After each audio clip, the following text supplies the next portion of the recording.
into now so everywhere, like for example, like if you look into any of the product company or web app, now they are claiming that okay, they are using generative AI. So, but what is the key technology behind generative AI? So that we'll discuss. So mainly, to understand generative AI, we need to understand the language model, or we can call the language model and large language model, because large language model is quite popular nowadays. So we need to understand like how this language model works, or this large language model works. Then we can understand exactly how generative AI works. So maybe some very basic definition I'll start with the language models. As you know, what is a language model? When we talk about language model, it is nothing but a model, like it will be assume you have a set or a sequence of words, and these language models, it can if you provide a sequence of words, and it will be assign a probability distribution of all the sequences. So for example, I'll give in the second slide, I'll give an example. For example, this is a quite or popular example, like assume you have a vocabulary set in your language which contain different tokens, like okay, 8 ball, cheese, mouse. This is from English, and you have certain sequences. For example, first sequence will be like the mouse ate the cheese, or the cheese ate the mouse, or the mouse the cheese ate. So you have a set of sequences using this vocabulary set, and this language model might assign a different probability, for example, 0.02 or 0.01 or 0.001. That means based on this probability, for example, if we found the mouse ate the cheese, this has the highest probability. That means we know that okay, in your language model, for example, whenever it will try to predict your or generate some content, so based on this probability distribution, it will choose this one. So for example, if you want to do some next sentence or next token you want to predict, then based on your previous token, then it will try to predict the next token based on the highest probability. So that is the way it works. That means the key content of language model, if you look into, it will be a lot of text, or which sometimes we call this like tokens. That means just raw text, and then it will try to understand the patterns from this text by building a models, and then it will try to utilize that model. So in a very simple form, we can define the language model like this. Like for example, you have you just build a models, and you want to predict something, then just you pass a input tokens, then it will provide you the next tokens, and if you pass a next sequence of token, it will provide you the next. So in that way it works. But that will be like typical language model. But when we are talking about large language model, if you look into this is nothing much difference. Only thing is that the number of parameters are quite large, and it will be like based on a transformer architecture, and mostly it will have trained on a very vast quantity of data, either in a self-supervised or semi-supervised learning, and mostly they follow this transformer architecture. So this diagram, I think, or this paper is quite popular, like attention is all you need. And when this paper started, I think I remember in 2018 it was quite popular that time, in popularly for machine translation, and slowly it has moved to even other areas in computer vision, and people are speech processing. People are started using similar architecture. And when we're talking about large language model, mostly it follow this architecture, and only thing is that the data size will be quite big, and it will be work on billions of parameters. So that's the reason, like most of the time you had about this is 7 billion models, or 1 billion model, or maybe 70 billion models. So that is like the amount of amount of configurable parameters which will be used by that model. So I hope I have explained little bit about the LLM and what is large language models. But when we are talking about like all these different types of models, so that will be actually basically falls into different categories or types of LLMs, which we call we call like autoregressive models, which is like the decoder only, like the chat GPT which we are using, or the GPT. So those are mostly falls under autoregressive model. That means you have to they have only the decoder part of this transformer architecture. So decoder means you pass a tokens and it will start generating the next tokens. So that means, for example, that's the reason like these are very good at generating the content, like in chat GPT. Or similarly, another LLM types is encoder decoder. I think this is quite popular. Like people are using mostly for machine translation. Like you have a encoder and you have a decoder, and the encoder will encode and make a context. And using the context, okay, the decoder works. So that one will be use like a language, sorry, models like T5. They are based on this encoder decoder types of LLMs, and also masked LM, which is called similar, which is like one example, like bot-based models. So masked LM is like you have, assume you have a token, like you have 10 tokens. Now you just try to mask two tokens and ask models to predict or predict these two tokens. So, for example, like in bot, you might have used in many places, like when you are typing something, maybe in email reply. For example, if you start typing how are, then it will show you different options: you, he, they. So that means model knows that, for example, okay, after how are, what should be my next tokens, and how does it happens, because these are based on this bot models. Like when you have a set of four tokens and you try to masking 10% of the tokens, and try to train the model to predict those 10% masking tokens. And over the period of time, a model knows like how to predict those mask tokens. And in this process, actually, the training continues. So those are like mostly used in the bot-based model. I think a few years back, but also quite popular. Even now, people are also using a bot. So if you look into, so these are like mostly three LLM types. So I hope this is will be like a little bit about the first part to understand like what is a generative AI language model and a large language model. And I think everybody is now started using. So now I'll talk about little bit about multilinguality, like why it is important. For example, large language models are available. So many people they claim that okay, we want to uh, we are able to use large language model, but some people say that okay, it is not available in our language, or the content producing in our language is not good, or it is not accurate for us. Then why it is happening? So to understand that, maybe we need to understand multilinguality concept. So multilinguality, if you look into, we know that in a world like this is a like a map where you can see the variety of various languages available. So it will be, as for this Ethnologue, over 7,000 languages spoken worldwide. And but if you looking into the content, so maybe I have taken Wikipedia, there is a source. So if you're taking around more than 300 languages have content available. So that means many languages are there. They don't have content, and even in 300 languages, many languages available where the contents are very low. So that means if you look into the language resource, that means although languages are there, the resources are not available, and those resources are quite important for building any kind of natural language based technologies, including a language model.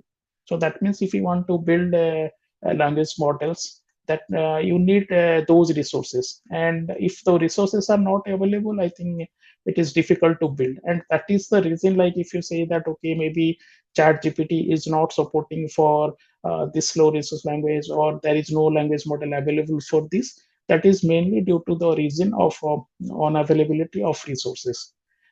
If resource is not available, then the next question is then how we can build the resources. For example, is it meaning that only the supported language or the people with the supported language will able to access this kind of technology? Then what about others? So do we or anybody thinks about them? So that is the question. So that obviously question is that, okay, researchers come into play, see that, okay, why if resources are not available, then why don't we make the resource, and make the resource the way the llms works, so that we can able to build the technology. And there actually this presentation is covering that part. So I'll provide two use cases. So first case is about one of the low resource language, Odia language. So that will be my mother tongue. And second is about another language, Sami language, which is again ultra low resource language, and it will be uh, uh, considered one of the quite low resource language as per UNESCO.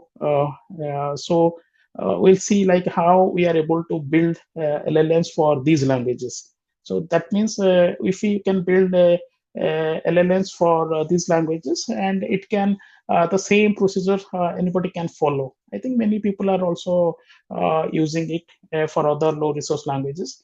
So the first case study, like about building a fine-tuned LLM for low resource Odia language. So this is already published paper, so anybody can go and check the more details. But here I'll try to highlight little bit about the key points, like which we have considered for building the language models, and why it is important. For example, before starting from Odia language, this is like one of the language from India.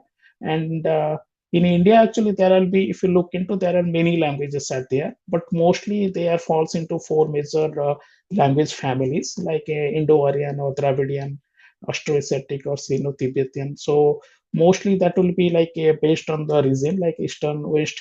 So mostly the Dravidian languages will falls in the south, or the Austroasiatic, like some of the tribal languages are falls under this category, or Sino-Tibetan. Some of the regions relating to Tibet, they speak these languages. So it will be very diverse. And there are, again, we have 22 scheduled languages. And but some of the languages, like the number of users are quite large, and some are very low. For example, 8 languages in world falls under top 20 languages, or 30 languages with more than 1 million speakers. And when we're talking about these languages, the scripts are also different. That means mostly around 14 major scripts, out of which 12 originated from Brahmi. So that means it will be quite diverse. That means when we say about these languages, then why we are considering this? Because when we take the data, so data means like the number of users using internet over English and these regional languages. So we can see that there is a growing trend. Like for example, if you look into from 2011 to 2021, if you look into the number of users using English in internet and Indian languages. So the regional usage of these languages is becoming high, or increasing. So that means many users are now they are want to use the internet or this technology in their own language. But what about like if those technologies are not available, then that is the one of the like a major lack, like to use such kind of technology. So that means there is a need for building language resources in this languages. And I think even government is also promoting, like recently government has a call up for proposal to building foundation models, because government wants, okay, this researchers comes or organization comes and build foundation models in their language. I think it is not in India, it is throughout the world. Even in Europe, starting from Europe or Middle East, everybody wants to build foundation models or LLMs which can understand their language. And why? Maybe I'll explain in some of these slides. So the major challenges for Indic languages is the availability of the data, because maybe you can get data for English, or means or the English is quite spoken English or Hindi or other major languages. But if you start talking about other low resource languages, the availability of data is a challenge.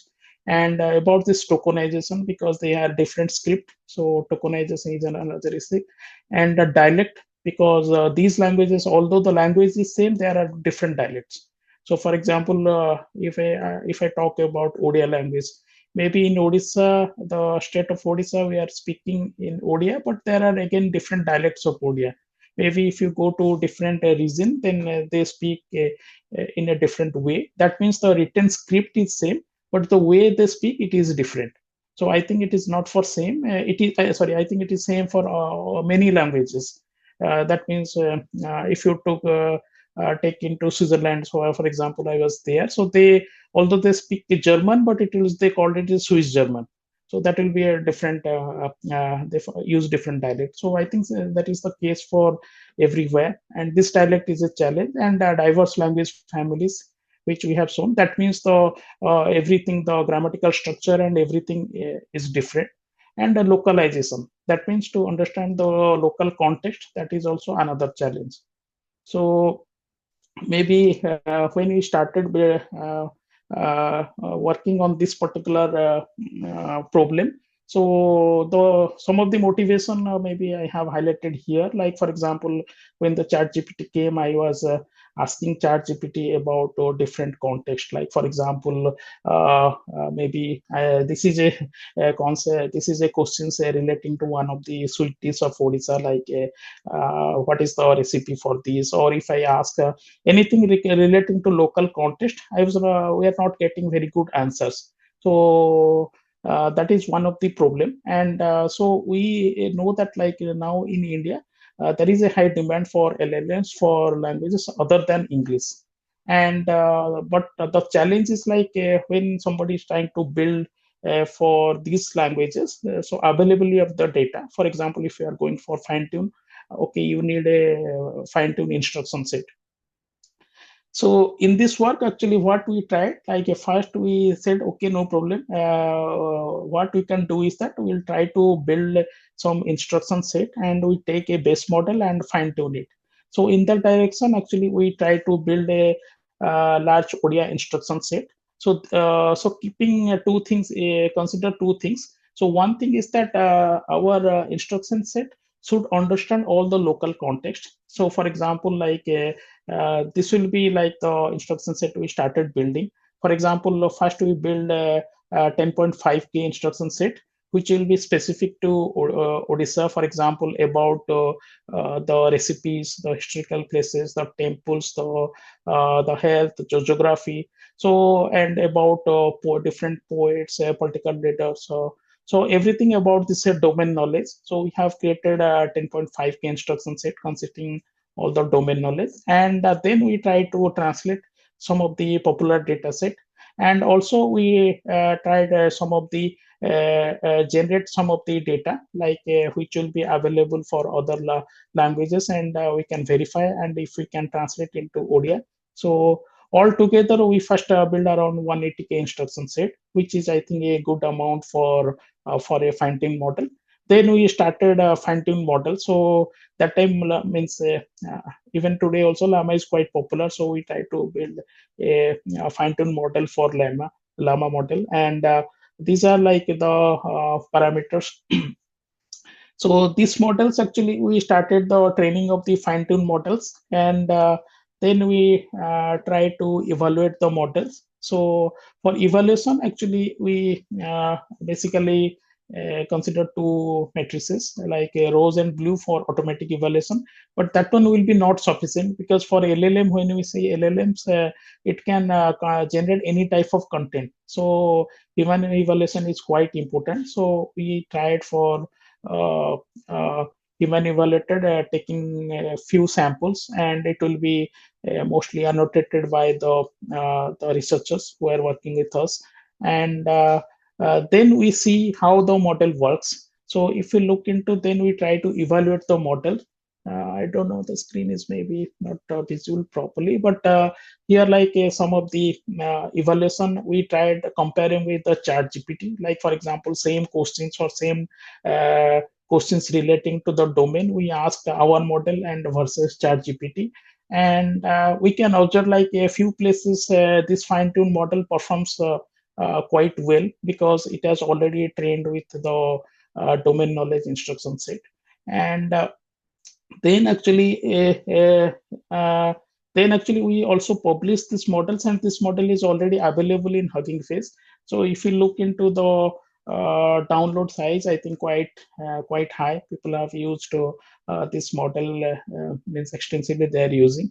Then actually we thought, okay, now fine tune is fine. Why don't we go for pre-train? And due to the time constraint, I cannot explain the pre-training work, but we after that we try to build a data set of around 300 million tokens, and then we pre-train model also. And but anybody want to start, maybe fine tune will be great, because you can get ready-made instruction set, and you can, if you build some instruction set, you can also start. So that one will be the first tips. And when we try to analyze, okay, we found that this model demonstrated strong performance relating to arithmetic related questions, or the model performed well at toxicity detection and preference for formal honorific, and also like understanding the grammar.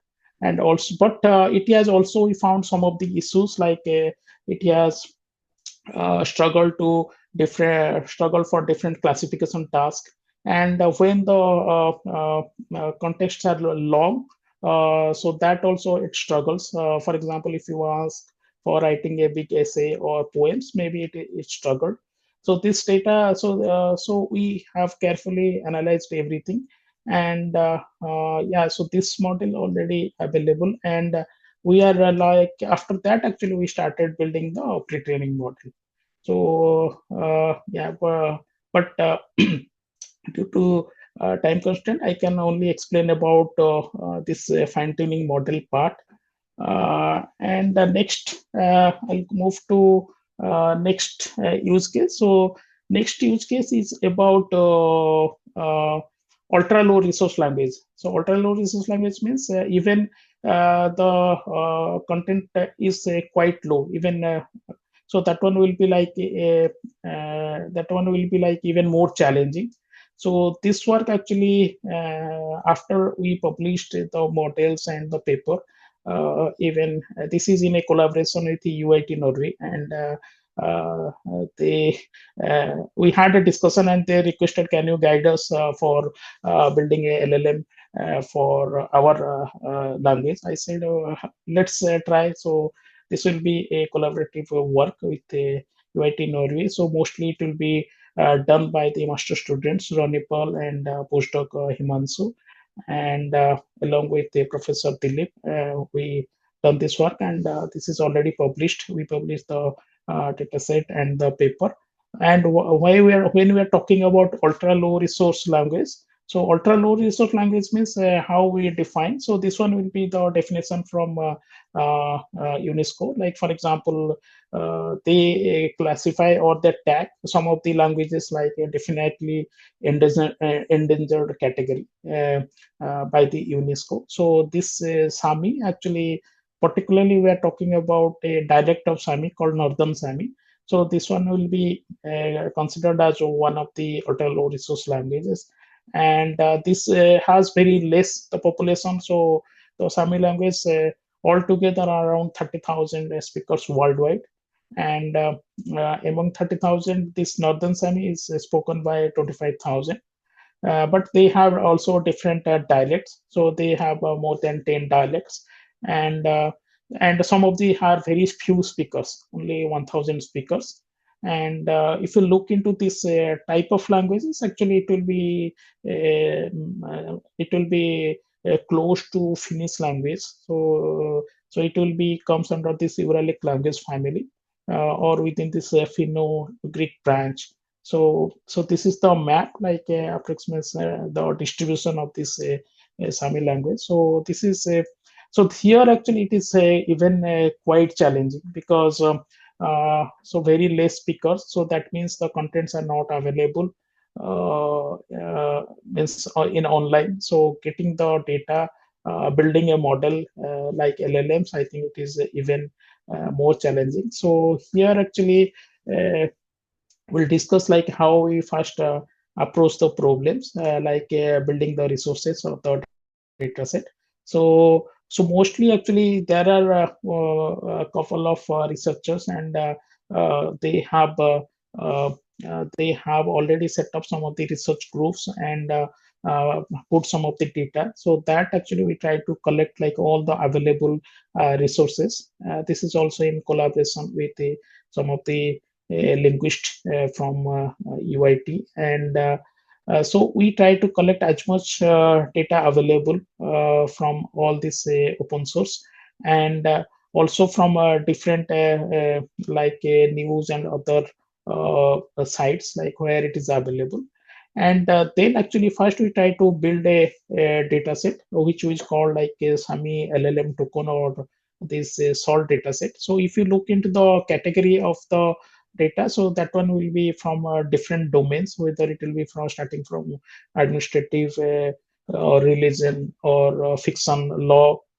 So these actually, if you look into from all these categories, we have collected the data, and all together actually the dataset contains around 22 million tokens.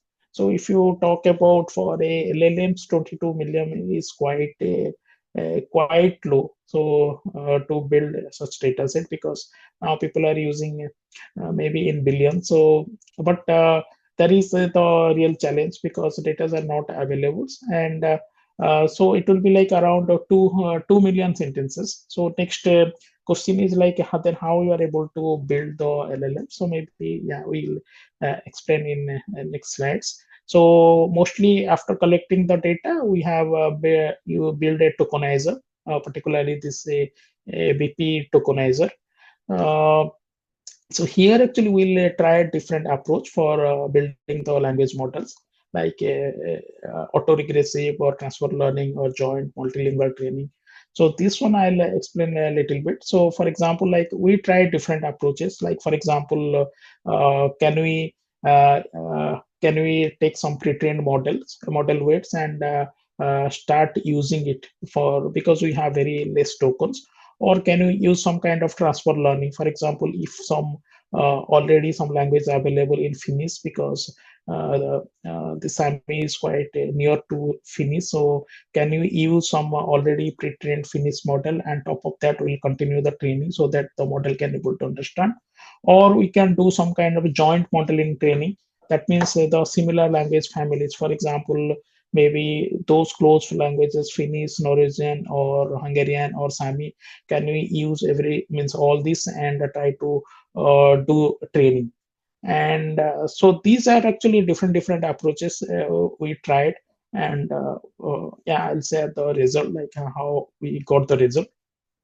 Then we try to work on this next sentence prediction task. So next sentence prediction task means you have like you have a, you can like you have a sentences, and you can predict it. So this one will be mostly used for different bot-based model, because already I was explaining earlier, like bot-based model, where you are a set of sequence, and you can predict the next.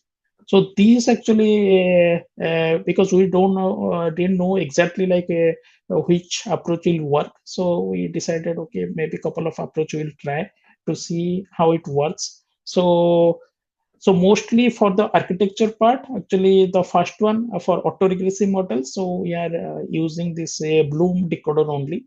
So Bloom, I think it's a open source model. If you look into the Bloom paper, so and it has trained with many languages, like more than 40 languages, and it's a big models. And so mostly we are trying to use this Bloom decoder only from D1 to D4. So here actually we have different models like D1, D2, D3, D4.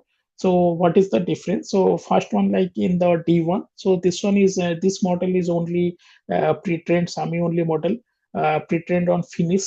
So that means this model, like we are trying to utilize Finnish. And in D2 models, I think this model is a completely from scratch, only utilizing the Sami data. So when we actually tried with Finnish, actually we are achieving a low loss and a good diversity we found, because maybe due to the it has a similar language family included, as means Finnish are already included. And but in T2 we didn't get a very good performance if we try to use only the Sami. And in D3 models, actually, it will be a multilingual model. That means it is we included similar languages, Sami, Finnish, Norwegian, with Finnish as a pre-training model. And we are trying to improve the uh, performance. So here actually we can see that okay, it has it include the improve the performance, but with some redundancy. Like so here actually we are calculating the loss. Sorry, we are calculating the uh, calculating the law. We are calculating the perplexity and the loss. And also we are evaluating against blue and blue quack. So quack is like nothing but it's like a question answering. So if you look into blue, maybe I'll explain. The blue is nothing but a evaluation matrix. It is quite popular in the machine translation, which it will compare with your output with the reference and find out a score. The higher the score, it is better. So that will be for blue. And this blue quack actually with the use of question answering context. So these two matrices we are trying to use.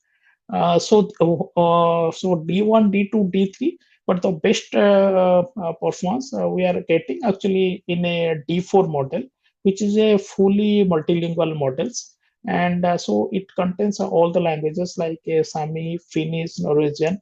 So there actually we are able to get a good performance. That means the overall performance is good. So all this actually experiment why we are trying to do is like because as we have less data and we know like and within the time period also it's not possible to collect millions of data. So we try to play around the architecture and different approaches for building the LLMs, and we want to know exactly like which one will fit. So based on this experiment, so we have some analysis like which one will work. So for example, like we found that okay, if you have although if you have less amount of data, but if you can include similar language data within from same language family, then it really helps. And there are actually many potential like where this model can be useful. So we have identified some of the areas where it will be useful for like plagiarism detector or named entity recognition, and also it can be adapted for different domains. That means now this one will be like a base model. Now you can utilize this model, or if you can build some instruction set in different models such as legal or medical, then you can also fine tune this model. So the major observation we found is that okay, that the pre-training with the semantically similar languages, it will definitely positively contribute to the LLM training. So I have not included output, but already we explained in the paper like we have asked try to generate the output for Sami, and we have translated those already available in the paper, like to see or verify by linguist how good our language, sorry, our model is. And so overall we found that okay, it is able to do, although they have some limitations we already highlighted. And also we found like this decoder only models, it performs better than this sequence to sequence model, even we have less amount of data. So that is like a that is also like one of the key observation we noticed. So mostly because in our training, if we look into, mostly we are using this Bloom decoder only model. And this is the project website, so where all the details are available, like some of the code also available. But the dataset, if somebody is interested for the dataset, you can send a mail to Professor Dilip. So, and we can definitely access to the data for any kind of experiment. Uh, so I'll keep some time for question answering, but when I'm talking about this to the conclusion, so some of the observation from this we found is this domain knowledge. So domain knowledge, I think this is very crucial for building LLM for accurately or understand the context. And also one of the observation we found that this training LLMs for ultra low resource language, I think it is quite challenging, but it can be, you can overcome this by leveraging semantically related languages. So that one will really help. And third, I think the most important point is about the community efforts. That means that one will play a vital role in preserving and advancing these low and ultra low resource languages. That means the data, whatever the data we got, actually that one will be by the community effort. Like people have already collected some data, so that we can utilize it. And in the similar fashion, we are also trying to build our own data, and we are providing, for example, like when you say recently we released a 300 million tokens for Odia. So that means everything is not there. So we try different approaches starting from OCR, like we taken all the old books and we try to use OCR, collect, try to fetch the data and verify the data, and linguistically check like whether these are correct or not. Or we are using different web scraping tools and validate it. So such effort will be definitely helpful, because now we have resources are available. So anybody want to build any model, they can utilize it. So this community effort, I think that one will be quite important for preserving these languages, because otherwise, if we say that, okay, why such technology is not available for our language, then nobody have any concrete answer, because now everybody is understand this, and government and other all are like taking initiative to build foundation model in their own language, and it will be really helpful for providing it freely for a mass or the citizens. And utilizing this, actually they can use different app. So I hope it will be come to an end. And here I think I have kept the reference for this two paper. And I'll keep some time for question answering. But before that, I'll try to acknowledge like all the co-authors who have contributed in both the work. So thank you for listening. But yeah, feel free to ask for any questions. Yeah, thank you, Dr. Santipriya. So I will request to audience, if you have any questions regarding low resource language or LLM model, you can have any question. You can either put in the chat or you can directly ask also. Yeah, sure. Yeah, you can. Mm. And luckily, one of our alumni from Australia, he also has joined. So he quite like this research area. Okay. He's from Australia because he's studying in Australia master degree, so he also joined because it is his maybe interest area. So, any question from audience participant? Anything you wish to know? Yes, sir. Am I audible now? Yes, yes, sir. Yes, sir. Yes. I'm Gigi Patnaik from Bhubaneswar. Okay. Actually, one or two doubts I have. मतलब I'm just ignorant about the developments at the back end of the AI. Only as from the user's perspective, what I'm able to use in ChatGPT, etc. Okay, that much I am having the exposure. But as discussed in the first few slides, that the prediction goes with respect to the probability assigned to each branch, right? Each So, sequence, each sequence, yeah. so how that probability gets assigned by uh, the machine to individual branches of the tokenization? Yeah.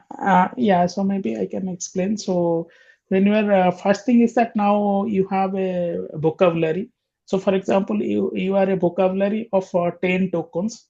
Now in the 10 tokens, you can have different combinations or possible combinations. So when you are trying to assign, so it will take like the what will be the it will try to first generate some kind of sequences, like for example from this 10 tokens, maybe you have some x number of sequences. And as the language model, for example, assume in your everyday life, you know that okay, any text, if you say for example after thank, so after thank, what will be the next tokens? So anybody can say that, okay, after thank, it will be you. Or how are, then what will be the next tokens? How are, maybe next token will be you. So whenever in the language model, what we are trying to do, it has already trained with like a lot of English text.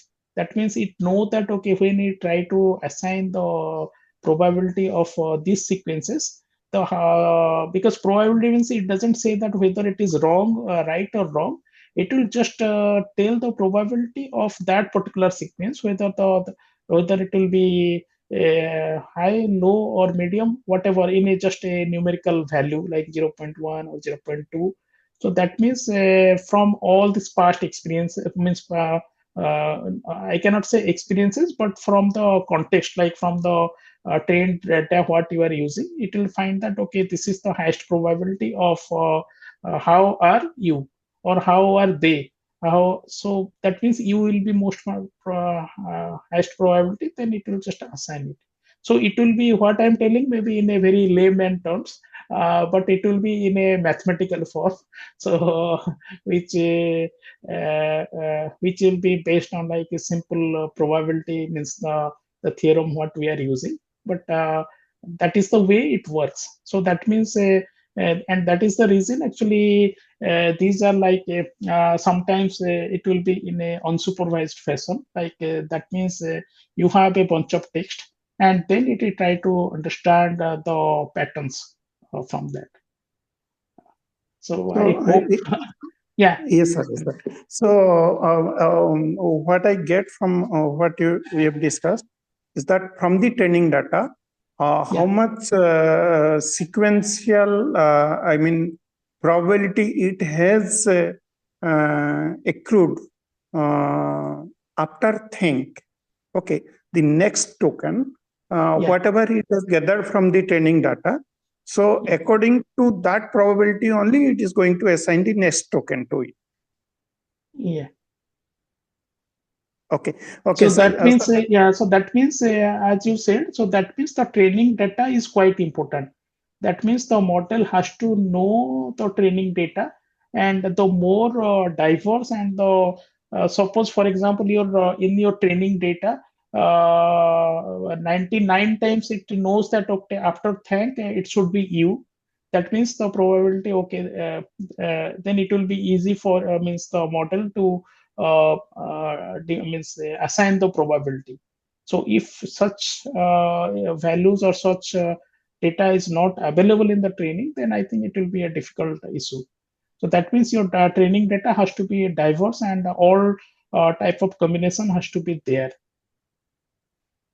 So, sir, sometimes I find that there are two probable scenarios offered by ChatGPT at times. So in that case, it is most likely almost a tie sort of thing in that branching, I suppose. Yeah, actually, that is also there. For example, like you can provide the option to the user. So, for example, user, your model can generate two set of tokens, two set of sequences, and it can ask user to choose which one. So that is also possible. Like nowadays, models are providing, okay, this will be like a first option, this is second option, which one you choose. And what generally they do is like they collect that feedback. That means, okay, 100 times people will choose the option one. That means option one will be the better. So that means if you look into the model, say internally, they're trying to learn that. And so that means, Yes. so it will use that feedback for building better performance. Sorry, building a better model. Yeah, I So, think that was a so good question, sir, Dr. Gaurav Patnaik. Sorry, right? Because if you need more details about your research and you need more communication with Dr. Santipriya, you can one-to-one contact for a better perspective what you are doing, and how, in which way he can help you. So, if any other sir, questions from in you, that case, can you get some form of contact, matlab in yes, sort yes, of sure, sure. email Yeah, or yeah, anything? yeah. I will put his email ID in the chat box, so you can contact him for that. There is no problem. Yes. Yeah. Any other questions from any other audience? I have a very layman questions like low resource language. You mean where the grammar is weak or maybe less or the script or the I Yeah, mean. the mostly the contents are less. That means the online contents are very less. For example, typical example. For example, I want to build a language model for Sambalpuri, assume. That means first I need to collect the whatever the text available in Sambalpuri text in online. So Mhm. maybe offline many contents are there, some books are there, but in online how much contents are available, which I can directly utilize to build a LLM. Okay, okay, yeah, that is nice. Then, sir, any other? So I will request all the participant to on the I mean the camera to have a group photo. And if you have still some question, you can ask also. Can you please on your camera those who are available? Yes, sir. Sure.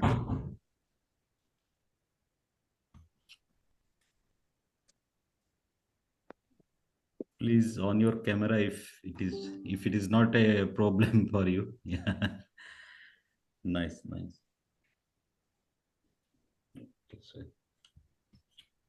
Okay. Sir, can I have one more minute for the a very Sorry, essential sir, we part are of the actually running out of time, so you can reach to Dr. Santipriya one-to-one for a better understanding. Maybe I can provide my email here. I can type. Yeah, you can put in the chat, Doctor. Yeah, Yeah, Oh, okay, we will be in touch. Right. yeah. Because I think you are also working the same field, and Dr. Santipriya is also working the same field.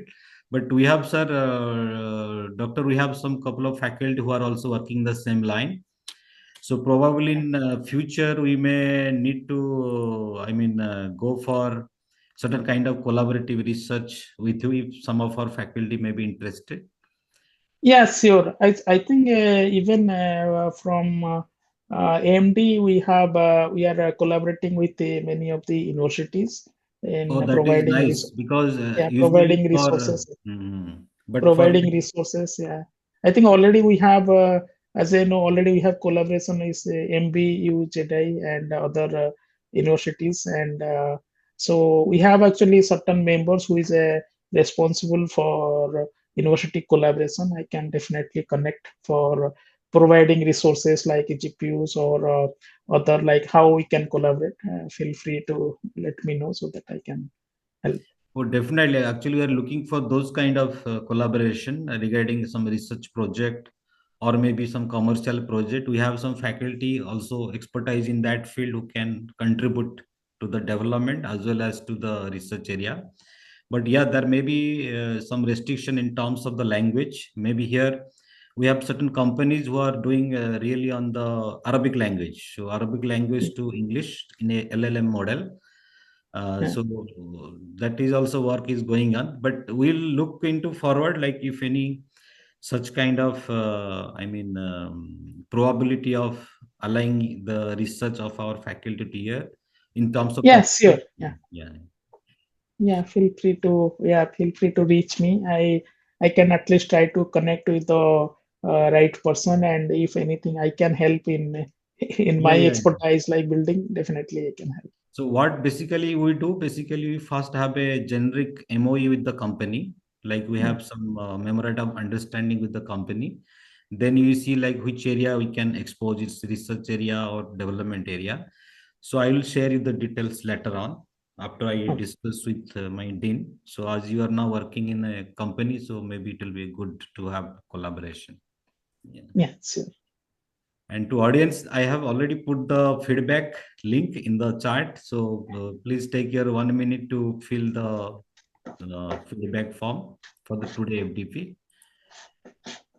And if you have still some more questions, 1 minute only will be there. But Dr. Gaurav, you can reach to Dr. Sandipira directly. Already he has put his email ID in the chat box.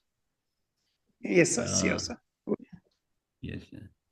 So I think thank you for your valuable information today, Dr. Santipriya, and all our faculties and even all the colleagues. They have enjoyed your talk and your perspective of different use cases that you have mentioned about Sami language and other language. So probably like some of them are working on certain area of LLM.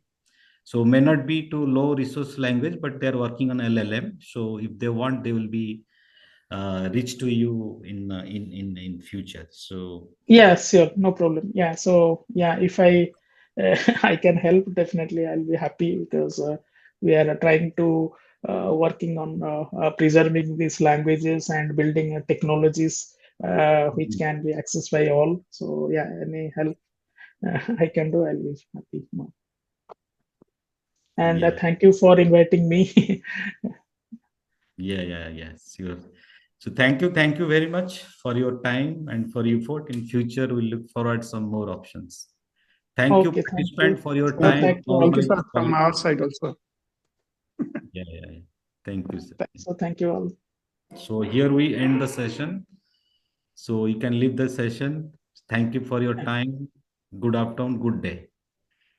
Thank you. Thank you, doctor. Thank you. Thank you. Thank you, Bye. sir. Thank you. Bye.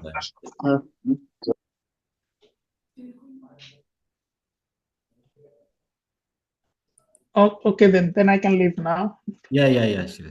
Thank you very much. Thank you. Thank you.